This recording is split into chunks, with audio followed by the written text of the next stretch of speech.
இப்போ வந்து start ups வந்து ஃபேஸ் பண்ணுற சேலஞ்சஸ் பற்றி தான் பார்க்க போகிறோம். ஃபர்ஸ்ட் வந்து என்ன ஃபேஸ் பண்ணுறாங்கன்னா, இன்அடிக்வேட் ஃபண்டிங் தான். ஃபண்டிங் போதுமான அளவு இல்லாதது. 2022 கம்பேர் பண்ணும்போது 2023 வந்து 60% ஆஃப் டிக்ளைன் இருக்கு.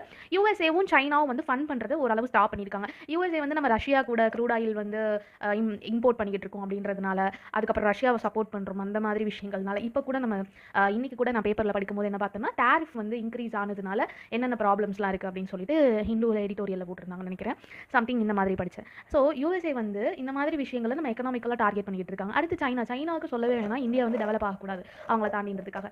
ஸோ இன்அடிக்வேட் ஃபண்டிங் நடந்துட்டு இருக்கு. அடுத்து வந்து uncertain taxes, policies, angel tax, money source.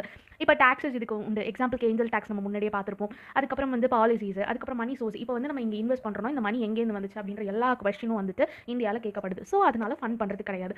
Is of doing business எடுத்துக்கிட்டோம்னா, நம்ம வந்து இப்போது ஒரு அட்மினிஸ்ட்ரேஷன்லேயே இருக்குது. இவங்க என்ன பண்ணியிருக்காங்கன்னா, சிங்கிள் விண்டோ கிளியரன்ஸ் இதெல்லாம் கொண்டு வந்திருந்தாலுமே ஒருத்தர் வந்து டிலே பண்ண ஆரம்பிச்சா அந்த ப்ராசஸ் டிலே ஆகும். இது வந்து இந்தியாவில் நடந்துகிட்டு இருக்கு. அடுத்து வந்து சஸ்டைனபிலிட்டி. ரிஜிஸ்டர்டு எம்எஸ்எம்இ வந்து 1.4 லேக் ஷட் டவுன் ஆனது மோர் தென் 35,000. இப்போ வந்து 40,000 தாண்டி போயிட்டு இருக்குன்னு நினைக்கிறேன்.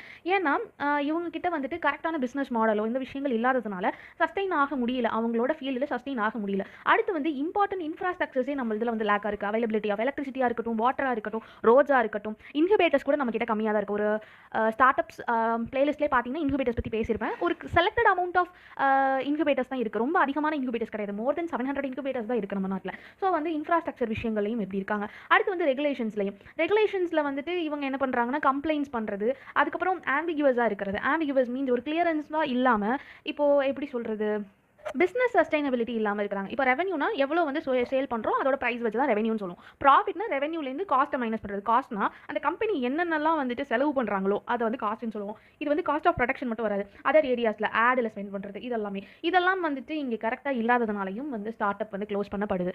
ஓகேவா? இந்தியன் ஸ்டார்ட் அப்போட சஸ்டைனபிலிட்டி எக்ஸாம்பிளுக்கு எடுத்துக்கிட்டோம்னா, இப்போ என்ன பண்ணுறாங்கன்னா, தேவையில்லாத விஷயங்களில் போயிட்டு ஓவராக ஸ்பெண்ட் பண்ணுறது, ரிசர்ச் அண்ட் டெவலப்மெண்ட்டில் ஸ்பெண்ட் பண்ணாமல். ஸோ அவங்க ரெவன்யூ ஃப்ளோ வந்து அதனால வந்து இம்பாக்ட் ஆகுறதுனால அவங்களால அந்த ஃபீல்டில் சஸ்டெயின் ஆக முடியறது கிடையாது. ஓகேவா? இதோட ஸ்டார்ட் அப்போட பிளேலிஸ்ட் முடிஞ்சிருச்சு. நெக்ஸ்ட் வந்து நம்ம சோர்சஸ் ஆஃப் டேட்டாவோட பிளேலிஸ்ட்டுக்குள்ளே போகலாம். தேங்க்யூ.